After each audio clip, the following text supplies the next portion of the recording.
కదా, వాళ్ళు కూడా టీబీ పరీక్ష అన్నది చేయించుకోవాలి. ఓకేనా?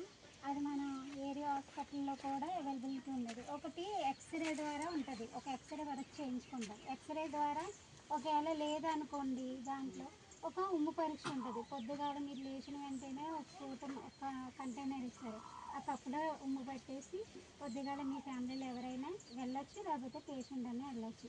సిమ్టమ్స్ ఏంటన్నో తెలుసు కదా, 2 వారాల నుంచి పైబడి దగ్గు ఉండడం, జ్వరం, చెమటలు పట్టడం, ఇవన్నీ మీకు వచ్చే లక్షణాలు. అవి ఒకవేళ దగ్గు ఉంటే అదే టీబీ లక్షణాలు. ఇవన్నీ రూల్ అవుట్ చేసుకుంటే మనం ఏంటనేది ట్రీట్మెంట్ ఇవ్వడానికి ఈజీ ఉంటుంది కదా, ఆ కాన్సెప్ట్ వేది. ఓకేనా? వీటికి మీకు అవేర్నెస్ కలిగించడం కోసం ఇలాంటివి కండక్ట్ చేసాం. ఓకేనా?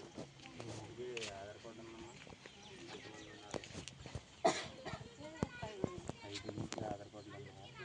రేషన్ కార్డులో ఉన్నారా? అందరూ రేషన్ కార్డు ఎవరికైనా పెన్షన్ వస్తుంది? అమ్మ నాన్నగారు నాన్నగారికి ఏ పెన్షన్ వస్తుంది? వృద్ధాప్య పెన్షన్ వస్తుంది. తెచ్చిస్తున్నారా? ఇంకేమైనా సర్వీసులు కావాలా మీకు? ఏమైనా ఉన్నాయా? లేవు కదా. సరే, ఏమైనా ఉంటే పంచాయతీకి లేదా సచివాలయానికి వచ్చి అడగండి. వెల్ఫేర్ గారు ఉంటారు. ఇంకేమైనా స్కీమ్